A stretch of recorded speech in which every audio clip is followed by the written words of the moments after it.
Today we are talking with folks from Make A Wish America. And the one quote that stuck with me this morning as I was doing a little bit of homework as I do before the show is that children with critical illness need a spark to give them the strength to fight through it. And that just hit me. And I want to say that again. Children with critical illness need a spark to help them fight to get through it. That's pretty awesome. I'm not quoting it word for word, but it was something that I read and it stayed with me. And that is the foundation of Make A Wish America. And with me today is Bill Trigg, the CEO of Make A Wish Northeast New York, and Ray Gawlak, who is also a member of the Vibe Tribe. But Bill, you are also a member of the Vibe Tribe. It's official today. soon as you click that follow button, you've become a member. So I hope you click it before you go. And Ray Gawlak is a manager of volunteer engagement. Good morning, gentlemen. How are you this morning? Good morning, Joe. Great. How are you? Doing well. Ray, you're doing all right? Good morning, Bill. Yeah, good morning, Bill. Good morning, Joe. Nice to see you again this morning. It's my pleasure. It's great to have you both here. So hopefully you guys have a coffee with you because this is just coffee at the table. Cheers. Cheers. Ray, where's your coffee? No coffee. I got a nice tea over there. All right. I'm not a caffeine person, so. You're not a caffeine? Your energy is enough for me, Joe. That's all. Boy, I don't know if everybody agrees with that, but that's okay. I'll go with that. So, Bill, I'm going to start with you. First, let me say thank you for joining us on the show today. It's a pleasure to have you here. And it's a pleasure to be here. Yeah, we're going to have some fun, and I know you guys have some really good stuff to share. But I want to learn a little bit about you. How long have you been with the organization? Why did you choose this as your career? So I've been in the nonprofit sector in nonprofit management for 35 years now. I've been with Make A Wish Northeast New York for 15 years of that. Prior to that, I was the CEO of the New York State Trooper Foundation, which is the charitable arm of the New York State Police, and I had a good 21-year stint with them. And then I decided it was, I had done my duty for God and the state police, and it was time to move on to a new opportunity. And that opportunity became Make A Wish Northeast New York. What drew me to Make A Wish, Joe, was the fact that this organization really is designed to help kids and families in crisis, particularly kids, as you mentioned, who have critical illnesses. Mm-hmm. While we focus on those wish kids, obviously the impact of that illness or condition that the child has actually affects the entire family and extended family and so on. So everybody is affected by that. And the whole point of Make A Wish is to be able to provide an opportunity, a gift of a wish for that child or teenager to help them to get through that challenging time, in their life when they're dealing with that critical illness or condition. Yeah, it's an amazing foundation, and I want to say thank you for your service because there's a lot of work that goes into this. There's a lot of behind the scenes stuff that goes into this, which is why we have people like yourself and Ray to take the reins and run with it and guide the rest of the people that are involved. Right. What's interesting is one of my questions I had for you, a lot of times I'll literally get up in the middle of the night and I'm like, okay, what am I going to ask? You know what I mean? And this question, it comes to mind is how often is a wish granted? And then the first thing I read on your website, and I want you to talk about this because it blew my mind. It said a wish is granted every 34 minutes. That's correct. And now that's across the United States. So just to give you a perspective, our Northeast New York chapter, we're one of 60 chapters across the United States. And nationally, we are now granting in the just shy of 16,000 wishes a year. Wow. Now that's going to be, and later on we'll talk about the impact of the pandemic upon our work and so on. But yeah, we've every year we've been getting better about granting more and more wishes every year. There are more than 27,000 boys and girls every year across the United States that are diagnosed with a critical illness that would qualify them for a wish from Make A Wish. And the fact that we're granting over about 16,000 of those now, that's a good number. But we know there's still a lot more kids out there that we can and should be serving. So we have a lot of work to do yet to be able to reach every eligible child. And that's our vision in Make A Wish, Joe, we want to grant the wish of every eligible child.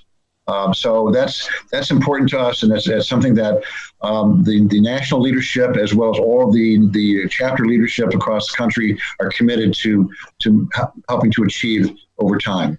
That's amazing. I mean, it really blew my mind when I read every 34 minutes, though, when you think about it. What an amazing organization to be able to provide that. I mean, I'm sure there are a lot of children out there, maybe they don't even know about the organization, or the parents haven't taken the step. How do you find a child? How do you identify this is a child that we would like to help? That's a great question. And so the way it works in Make A Wish, Joe, is that we work very closely with the pediatric medical community, especially like in our area. We work closely with Children's Hospital Albany Medical Center, where most of our referrals come from. And so we work with the pediatricians and the pediatric specialists to educate them about our mission, and to engage them and how they can refer a child or teenager that would qualify.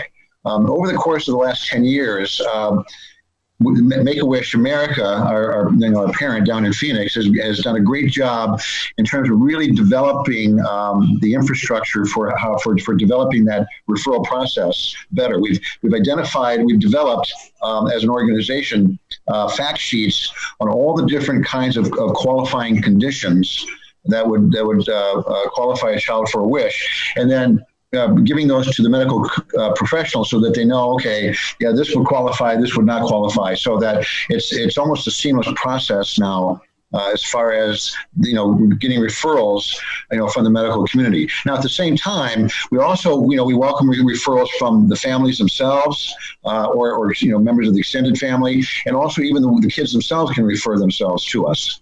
So you've got the wish kids themselves, the families, and then the medical community. But the medical community, by and large, does most of the it really fuels the referrals to us. Yeah, well, it makes total sense actually when you think about it, because any child or any person who is at a critically ill stage, right, they're dealing with doctors and nurses and hospitals, right?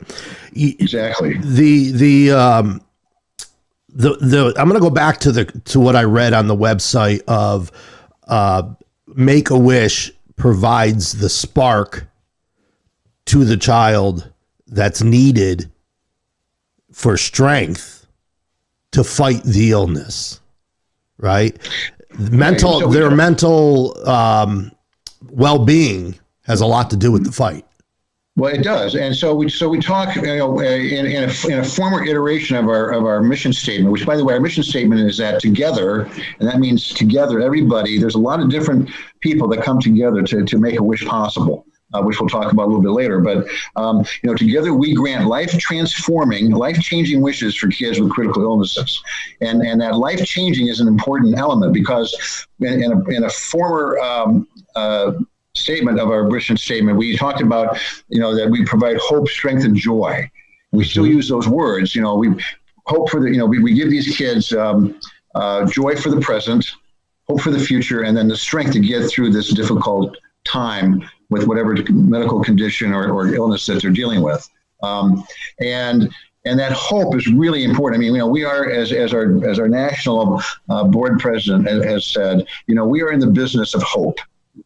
Giving these wish kids and their families hope that they will get through this trying time, through their wish experience. And for a lot of these kids, Joe, and I'm very proud of this fact about Make A Wish, more than 80%, at least in our chapter, more than 80% of our wish kids survive into adulthood. Wow. So there's, while there's a big misperception out there still that we grant wishes only for dying or terminally ill children, Right. that is not the case anymore. Most of our wish kids do, survive into adulthood. And we talk about the wish experience being part of the quote unquote medicine to help these kids get better. And the fact of the matter is, a wish experience really inspires the kids, the families, the wish granters, everybody and anybody who has a part or is touched by that wish is inspired by what that wish can do. Yeah. And I would love to share a story with you about a wish teen that we had about 10 years ago by the name of Emily from Queensbury, New York, who had a heart transplant. And while she was in the hospital recovering, she obviously qualified for the wish. She was playing a video game. And she, I forget the name of it now, but she, playing that video game really got her through that time of her transplant and the recovery.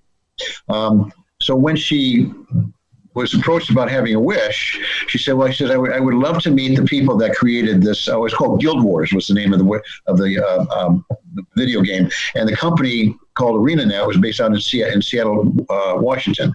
So she said, I would love to go and meet the people that created Guild Wars.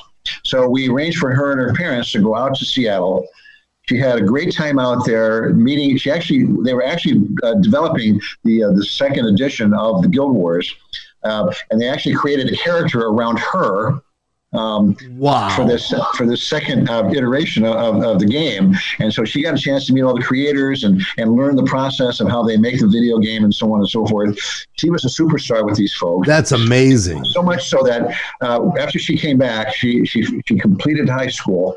Was a valedictorian of her class, and then she was invited by ArenaNet. She got all expense paid what's the word? Internship to go back out to ArenaNet and work with the company for the summer. Are you serious? No, I'm not. And then she went on to Harvard University for college. That's amazing. That's beautiful. Yeah. So her wish really inspired her. This is what I like. Inspired her to do more and to be more with her life than anybody would have thought possible. And that to me is the real magic of Make-A-Wish, is how it inspired these kids to do more and to be more with their lives. Yeah. That's, oh my gosh, I got chills when you just told that story. I mean, and how awesome of the gaming company. Obviously she had an impact on their lives too. That she did. Years later, she's doing an internship there. That's incredible. Exactly. Yeah. You know what I think is interesting. And I know it has no connection, or maybe it does, but you said that you worked with the state police nonprofit, right? Make-A-Wish was founded. Wasn't one of the first cases a child wanted to be a police officer? Yeah, so the genesis of Make-A-Wish, the Make-A-Wish Foundation, was back in 1980. There was a 7-year-old boy at the time by the name of Chris Gracious down in Phoenix who had leukemia. And at that time, leukemia was pretty much a fatal disease for young kids and so on. His mom, Linda, had a good friend, and they were going to college together. And Kate was her friend. So Kate went back to her husband was a U.S. Customs officer down in Phoenix, and learned about Chris, and learned that Chris wanted to grow up to be a police officer and catch the bad guys. That's awesome. He got together with some friends from the Arizona Department of Public Safety, which is the Arizona State Police, and together they made arrangements for Chris to be a Arizona State Trooper for a day down in Phoenix. They took him for a helicopter ride over the city. Then they took him to their training facility, and he got a chance to ride in a troop car on a trooper motorcycle. And then they took him to meet the state police superintendent, who presented him with his own custom-made Arizona State Trooper uniform and presented him his own state trooper badge. And to this day, Chris Gracious is still the only honorary Arizona State Trooper in the history of that agency. Wow, that's an incredible story. So the unfortunate thing is that Chris died about 3 days after his wish was granted. Oh, wow. the people that helped make his wish possible, especially the police officers, they came together and they said, you know what, we need to, this was a magical, amazing thing that we experienced and we're part of. We need to make this possible for other kids at that time with terminal illnesses. So Chris's wish was the inspiration for the creation of the Make-A-Wish Foundation. Now, fast forward to about the early 2000s. By that time, with the advances in pediatric medical science, more and more kids were surviving these critical or life-threatening illnesses and conditions. So we changed our mission statement from granting wishes only for terminal ill kids to granting wishes for children with life-threatening medical conditions. And then we refined that definition even further a few years ago to say we grant wishes for kids with critical illnesses. Wow. And you guys have come so far. And so you go from this child wanting to be a police officer, right? To granting a wish every 34 minutes. That's right. And really, when you think about it, you said it, would you say 1980?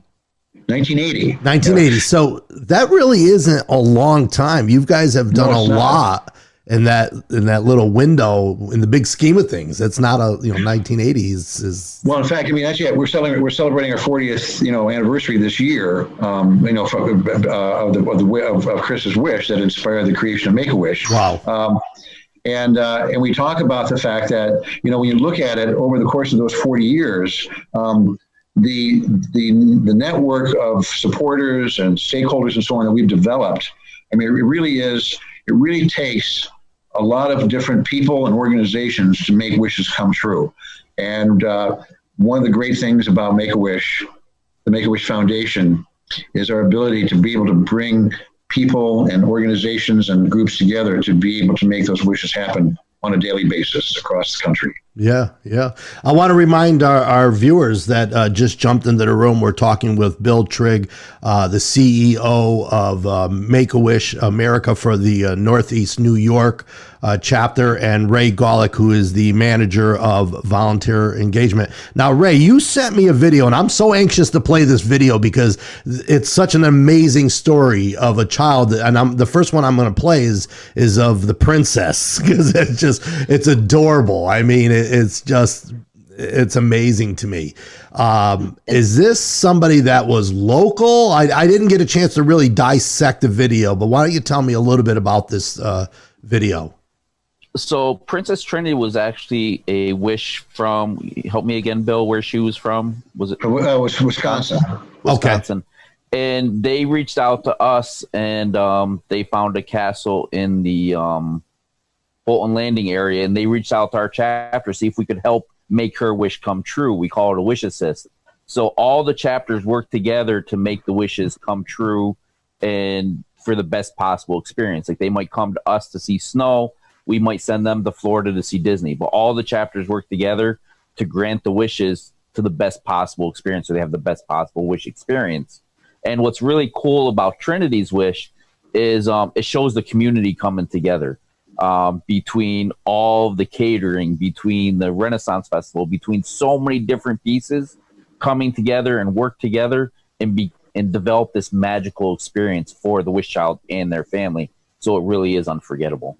Yeah, that's pretty impressive because I never gave that any thought on how you guys network from one division to the other and pass that baton around to make it happen for this child. By the way, Joe, I mean, for your listeners, I mean, that's one of the other great things about Make-A-Wish is that, we have our parent Make-A-Wish America down in Phoenix, but then there's the 60 chapters, and each of the chapters is its own separate charity, 501c3 charity. So, the money that we raise in each chapter stays local to help local kids in that chapter region. And then also, those chapters work on granting the wishes for the kids within their geographic region. But sometimes, these kids, they want to have a wish granted, like to go, to another part of the country or whatever. Like in Trinity's case, the Wisconsin chapter determined that, we had a location here in our chapter that would work perfectly for her wish. And so we were glad to assist, and help make that wish come true for her. Yeah, beautiful. Let me play the video because this is perfect timing. And now it's Princess Trinity. Princess Trinity. Princess Trinity. I'll be right back with you guys. So you're waking up to the vibe here, and we're talking with Make a Wish America. And watch this video on Princess Trinity right here.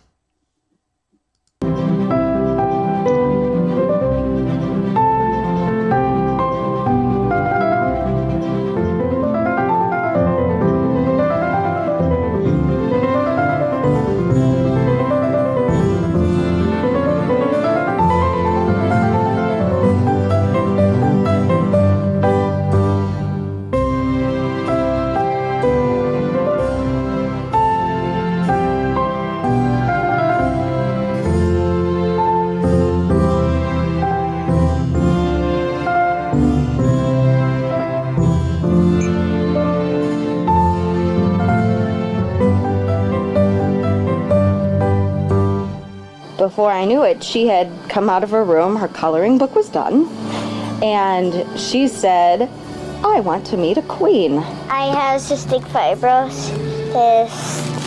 It should be important to make people like that feel special. So I thought, what's the most fun thing for me that I could think of? And I came up with this. And what was that wish in your words? To meet a queen. To meet and a queen? Be one.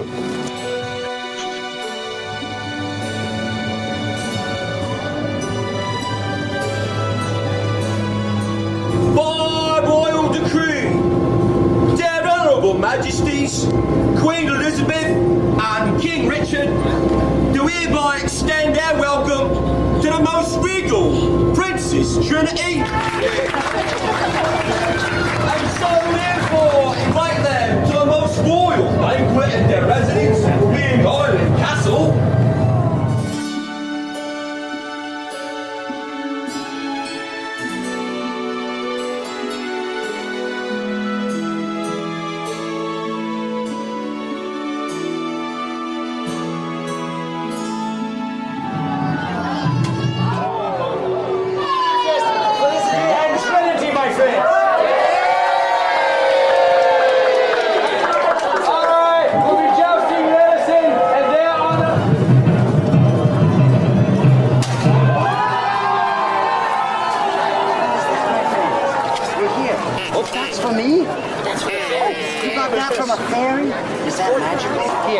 This is a gift from me to you. This is the lance that I just used and just broke on the very last pass. I would have to say that we have been very excited about this journey. It's not something that we would have been able to really put together on our own. And we let her know there would be like a bunch of firsts of, she was excited to be on her first airplane ride she could remember, and being in this sort of an establishment, of having a fancy evening, and all of those important firsts she's very much been looking forward to. Very much so.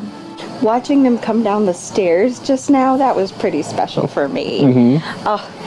They are royal to the core. It's just been wonderful to be encouraged by other Wish kids, former Wish kids that are now adults. Finding several of those on the journey. Yep. Yeah, and it's like a secret club that you don't know you're in until you're in it, and having people just encourage us. People knowing her by name. We had several, like the surprises of people jumping up and saying, oh, this must be Princess Trinity, that they knew in advance, and that seeing that kind of surprise on her face of realizing that they not only knew that someone was coming, but they knew her specifically by name.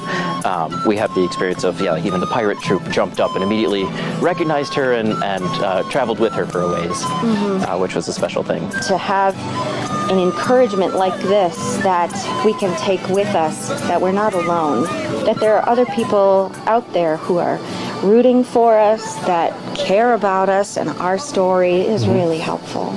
We are so grateful for Make-A-Wish, who has made this better than I could ever have planned a trip. The bar is set really high. For other Wish kids, I would say to them, just trust me, this is going to be amazing.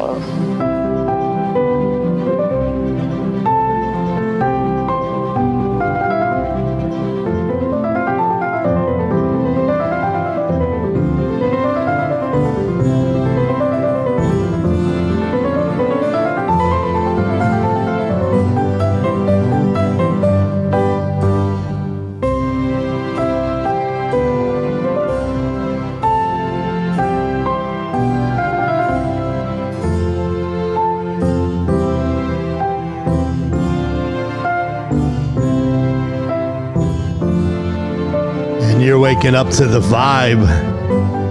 And we are talking to Make A Wish America. And oh my gosh, that is just incredible. Let me switch gears over here. Great job, guys. Great job. I'm watching it, and all I could think is how amazing for the family as a whole. I mean, imagine watching your kid experience this. I mean, so exactly. It's very. Yeah, our program team did an incredibly wonderful job making Trinity's wish come true, and pulling together a lot of different organizations and resources. And as Ray said, I mean, there was a real community effort that made that wish possible. And that's part of the magic of Make A Wish, is how people come together. And often in a very selfless manner to say, as soon as I hear Make A Wish, what do you need? How can I help? And it's wonderful. It's just really wonderful. Yeah, it is. That's why at the end of the video, I actually let all the credits scroll, because not only was I reading them, but I'm like, wow, there were a lot of people involved. That's right. And even the day of the event, the people in costume and everything, just what a fantastic job you guys are doing. Where do you start? Like for yourself, like, okay, so, the hospital calls, we have a child, whatever their illness is, where do you start when you go to work to grant this wish? So that's a great question, because it really has to do with how does wish granting work. And the way it works is, first of all, as we mentioned, it starts with the referral of a child or teenager, from the medical community or from the family. And then when a child gets referred to us, that referral goes to our manager of medical referral outreach, and she takes the information, and then we verify with the child's doctor or specialist that he or she, has the condition or illness that would qualify them for a wish. And then that information goes to Ray as our manager of volunteer engagement, and then he assigns 2 volunteer wish granters. And our volunteer wish granters are the people that actually make the wishes happen. So I refer to them as the mortar that holds the edifice of Make A Wish together, because if we didn't have our wish granting volunteers, we could not fulfill our mission. And so these volunteers are very specially trained, and Ray is responsible for having developed the protocols and the curriculum and so on for the wish granting, for the training for our wish granting volunteers. And once they're trained, then he assigns 2 volunteer wish granters for each wish. And their job is to go out and to meet with the child and the family, and to get to know the child or the teenager, and then to determine what his or her heartfelt wish is. And then once that heartfelt wish is determined, whether it's a travel wish, a celebrity wish, I want to have wish, or I want to be an occupation wish, I want to be somebody special for a day, then our program team then works together to pull together the resources to be able to make those wishes happen. Now, for this one like Trinity's, I mean, that was a very labor intensive wish that had to be done, because it was very hands on and involved the community helping out with that. A lot of our travel wishes, especially Disney, for example, Disney World and Disneyland and so on, those we have pretty good protocols in place for how to do those. So it's they're not cookie cutter by any means, but everything is pretty well spelled out in terms of how to make those happen, fairly quickly and so on. Yeah, I could see how some of this can be complex. Yes. And something I'd like to throw in real quick, because you have people watching all over the country. All the Make-A-Wish chapters need the volunteers, the wish granters. So if it's something you're interested in doing, please look up your local Make-A-Wish organization and reach out to them. They'll have a manager of volunteer engagement or a volunteer operations person, and just say, hey, I'd like to become a wish granter. and they're constantly doing trainings, especially with everything going on nowadays. It's something anybody can do with the proper training and with the right heart. And please reach out to your organizations. Maybe not be a wish granter, but maybe help out with a gala or walk or whatever other things they have going on, because they need the help across the country. Yeah, I'm glad you brought that up, Ray, because it was actually one of my questions. You know, the way I'm seeing this is there's two sides to this for our viewers or somebody like myself who is, you know, we've all heard of Make a Wish, right? And you've read in the news about the kid that was granted a wish. But for many of us, it stops right there because you're not in the trenches really understanding. That's why we brought you on the show. But so now there's two sides for the viewer, right? You could be a volunteer. You can also donate, right? So Correct. there's two things. So or both. Yeah. That's right, or both. So do you get people, and I'm sure you do. I mean, obviously you have the corporations, right, that get behind it and they'll give you a good lump sum. But do you have a system where, you know, if somebody like myself just wanted to have so much come out of my paycheck automatically on a weekly basis, and that is my donation, that is my contribution to society? Do you have that kind of a system where, yes, we will? I'm sure you'll take somebody's donation on a regular basis, but there's a system in place for that? So let me address that question, Joe, by just talking about how the fundraising works. Yes, please. And Make a Wish. So we have a lot of different ways in which we generate support to fulfill our mission. One of the so obviously cash donations are critical. I mean, so we have a lot of different ways that we accomplish that. We the chapters have their own ways that they do that via like direct mail appeals, by fundraisers that they do. They're what we call internal fundraisers. Also in Make a Wish, we're very blessed to have companies and organizations and individuals that will do fundraisers for us. We call those external fundraisers. They'll do them on their own to benefit us, and we just provide them guidance and support to have them do that fundraising for us. We also have one of the great things about working with the national office in Phoenix. The national office has an amazing group of a team down there that helps all the chapters with various support roles. For example, like we have a corporate alliance team that helps develop some of our major national corporate alliances, like with Macy's, for example, and Disney, and so on. So we piggyback on those and utilize those relationships at the local level to help raise money. But at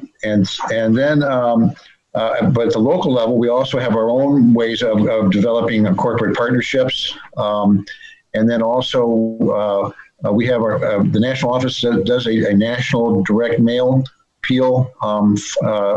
That has a national direct mail program, and then we also have opportunities for online giving, et cetera, et cetera.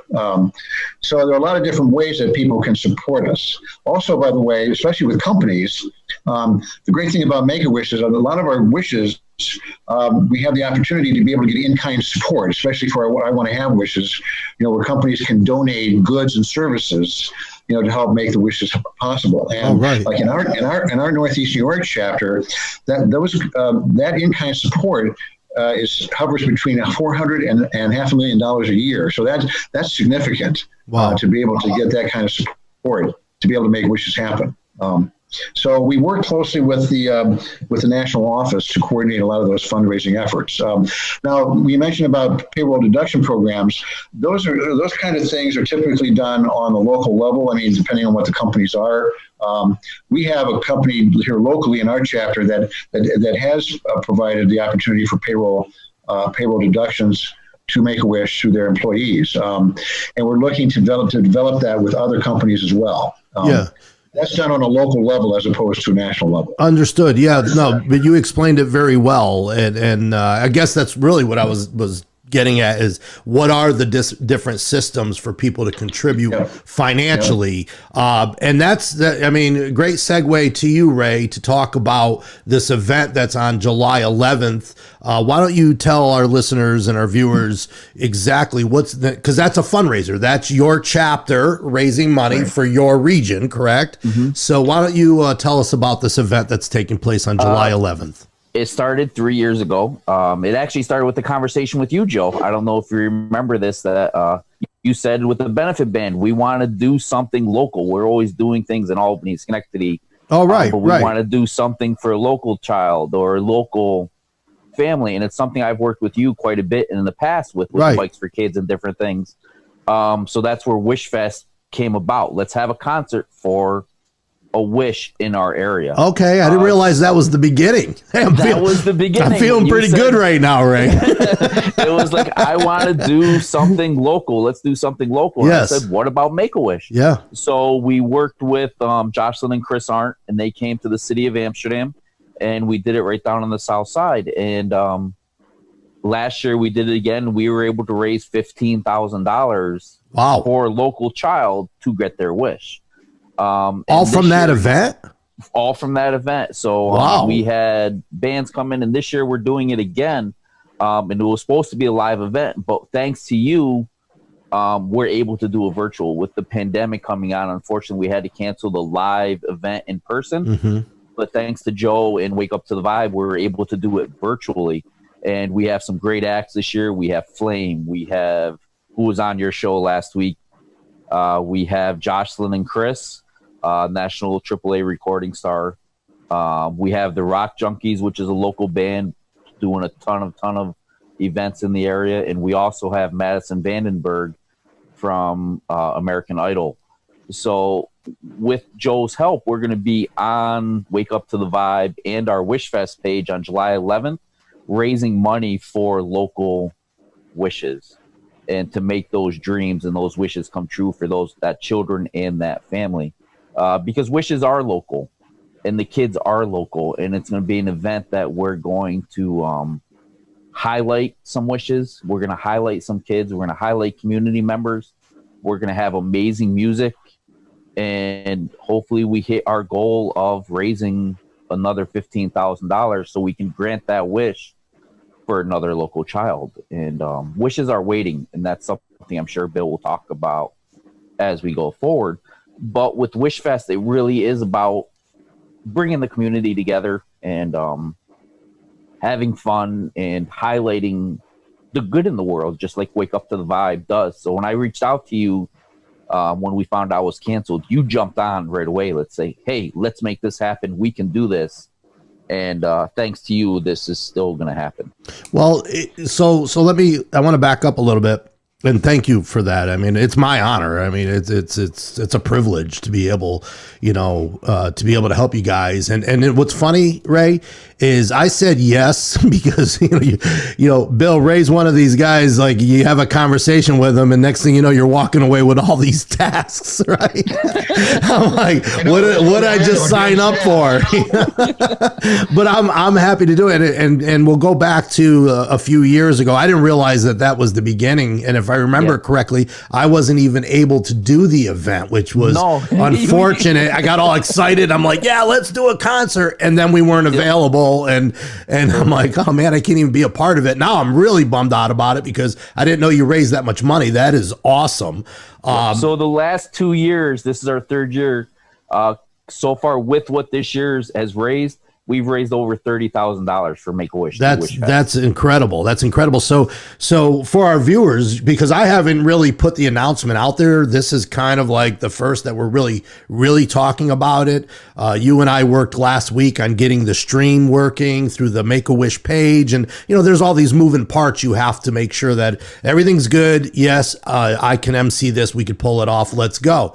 So going forward, just so our viewers know, what Ray is talking about here is the fact that you're not able to do this concert at Shuttleworth Park or at any event locally because of the quarantine. So there's a lot of online concerts going on now, and a lot of musicians are donating their time to help a cause. So I am going to push this through Wake Up to the Vibe because, you know, obviously we have an obligation, okay, to serve in general in life. That's not just Wake Up to the Vibe online on Facebook Live. I mean, we have an obligation as human beings to serve the greater good in God's eyes. That's my true belief. So Ray and I were talking, and I'm kind of talking to the viewers now because Bill, I know you know this, but I said, hey, let's do this online and organize it so we can have all these musicians show up, play their stuff, talk to them. Let's talk to the kids that are having wishes granted to. Let's bring this online, go virtual with this thing, and click the donate button. We haven't figured that piece out. I'm sure you have. You just got to tell me where that button is, and I'll send people to it. If you go to our Wish Fest page on Facebook, there's a link there to donate. It's called tinyurl.com/wishfest. But you can donate right to our fundraiser, and all that money that's donated is going to go to granting a local child here in the 518 Fulton. Yeah, this is super cool stuff. I have another video, and I want to play it because it kind of plays into why Make-A-Wish America exists today and why it's so important to support your local division and donate. This is definitely a cause where your donation is helping a child in need. And, you know, maybe the child's not in need of money or financial assistance, but in fulfilling a wish and going back to give them that spark, to give them that strength to fight the fight, because they're fighting a fight. And I think it's just amazing. So this next video, is it Tiago? Tiago. And Joe, if I may just interject real quickly. Absolutely. Regarding this video people are about to see. This next video they're going to see about Tiago's wish, which was also a wish assist that we provided to the Southern Florida chapter for a boy down in South Miami who wanted to, who loved who was fascinated by bobsledding. And so he wanted to go bobsledding and he wanted to see snow. And so the South Florida chapter said, well, where in the country could they do this? And so we have an Olympic facility up at Lake Placid, New York, that would be perfect. Was the perfect setting for this. And a couple of our colleagues have connections up there. We actually have a board member who is a two-time alpine ski Olympic medalist, Andrew Weibrecht, who got involved in helping to make Tiago's wish happen. But the thing that's important about Tiago's wish and why it got national attention by the national office was it's a perfect example of our partnership with each other as chapters, as well as with the national office.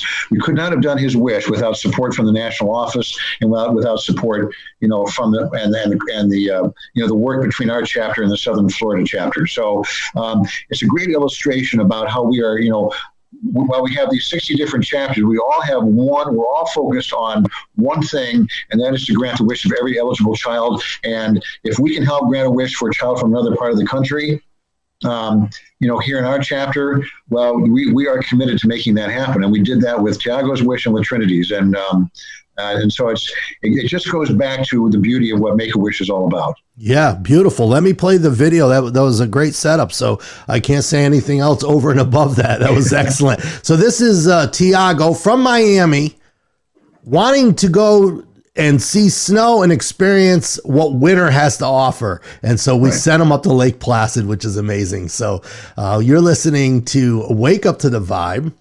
And we're talking with Bill Trigg, CEO of Make-A-Wish Northeast New York, and Ray Gawlak, manager of volunteer engagement. And here's the story of Tiago.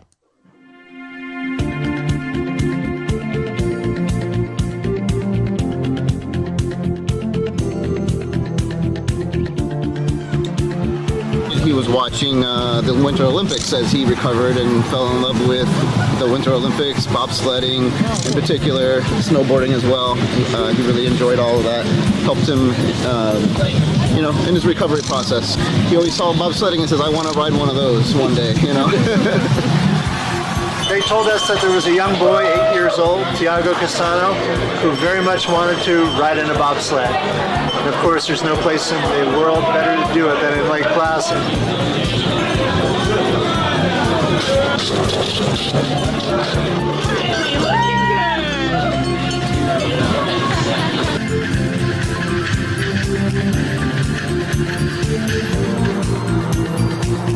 When we arrived here and he saw the snow, it all started to settle in, and this is real. We're here, and he hasn't stopped touching the snow. He is like, I need to get my hands on it. I need to touch it, he says.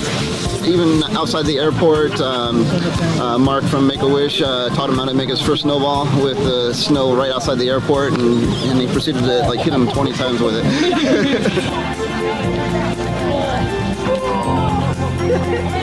He says set, the driver lets us know it's going, and then... First of all, we're very blessed that his recovery has gone as well as it has. Very blessed about that. We thank God, and very thankful to Make A Wish for making his dreams come true. Make A Wish has been absolutely amazing, and so has my family and everyone that's done such a beautiful job, making his wish, and all of it's true. She's been wanting to see snow for a long time, Gianna, so this has been, a blessing for my whole family.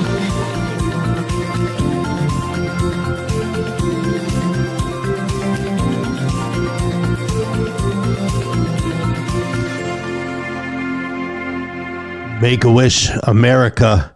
I like what Mom had to say there. That is a blessing for the entire family. And isn't that the truth, right? And there's something I'd like to announce too, Joe. If you tune in to Wish Fest on July 11th, I believe we will be granting a wish. I was check that question off of my list there, because I was going to ask you if what a perfect opportunity to grant a wish for our viewers and those who are tuning in on July 11th for that event. You had mentioned something earlier, and did you tell me that Sue Blaze, because I know Sue was on the USA Women's Bobsled team, my former co-host back in the radio days, good dear friend of mine. What was her involvement? So Sue was, as you said, she was part of the team. So when I found out that it was coming here and it wanted to be bobsled, I reached out to Sue because she does have that experience and she was part of those teams. And she reached out to some of her former teammates to come and have dinner and meet with them. And it was actually some of the bobsledders from Cool Runnings, from the actual Cool Runnings, that they're part of the Jamaican bobsled team. And they were here and they had dinner with Tiago, and her and Porter actually went and met the family and help develop that relationship and make it a little bit more special for the family. Wow. And for those of you that are in upstate New York, we're talking about Sue Blaze Jeske. I call her Sue Blaze. That was my high school name for her. So, but Sue is just an awesome individual. And it's so nice to hear how she got involved in this. And watching his parents talk, watching his mother speak is like, man, if that just doesn't hit your heart, And after talking to Blaze after the event and after it was over, she expressed how much it changed her life. And so it's not only changing the lives of the families, it's changing the lives of everybody involved. And they were really overwhelmed by the family and the strength and the power of a wish. And she'll be the first one to tell you that. Yeah, the power of a wish. Oh my gosh. So, wow. I mean, we covered a lot of stuff here. Bill, are we leaving anything out? Because I want to take advantage of this opportunity. A lot of people will watch this video throughout the day, the week, the month, the year. I tried to cover as much ground as we possibly could in 50 minutes. What are we leaving out? Well, not much. I mean, but I do want to just tell the viewing audience that just to tie it together now with respect to how we've been impacted by the COVID-19 pandemic. Ray mentioned earlier, that one of the big themes in Make-A-Wish now is that wishes are waiting. All of our travel wishes, which make up anywhere from 70 to 80% of the wishes that we grant, are on hold right now because of the restrictions and so on. So what we want folks to know is that while their wishes are on hold, the hopes and dreams of these kids are not. And as I said in our virtual gala last week to our audience, we cannot allow those hopes and dreams to become a victim of this pandemic. And we are committed as a chapter, and across the entire Make-A-Wish enterprise, to make sure that we will still grant the wish of every eligible child. It may take a little bit longer to do that, but we still very much need the support of the public to help us, to be able to make sure that, when the green light goes on, that we can start granting wishes again, especially travel wishes, that we can move full speed ahead to make them happen. So, I appreciate, the interest and the enthusiasm and the support of your audience to help us across, wherever they are across the United States, to please help your local chapter of Make-A-Wish to make sure that they can make those wishes come true. Yeah. I could tell you that I've become a fan, and I actually want information on becoming a volunteer. Yeah. I will tell you, Joe, the important thing I want people to know is that, people can literally see the impact that their support is having on a particular child or family. You saw in Tiago's video, you saw what that impact was for that family. And this happens with every wish experience. And so that's why I think, Make-A-Wish is a compelling charity for people to support, because it is making a big difference in these lives of these kids, and in many cases it's transforming their lives in ways that they never thought possible. And as I said, helping them to do more and to be more with their lives than anybody thought possible. So I think that's the great hallmark of Make-A-Wish, and that's why I'm proud to be part of Make-A-Wish, and Ray and all of our team, and so thank you for this opportunity to be able to share today. The pleasure is all mine.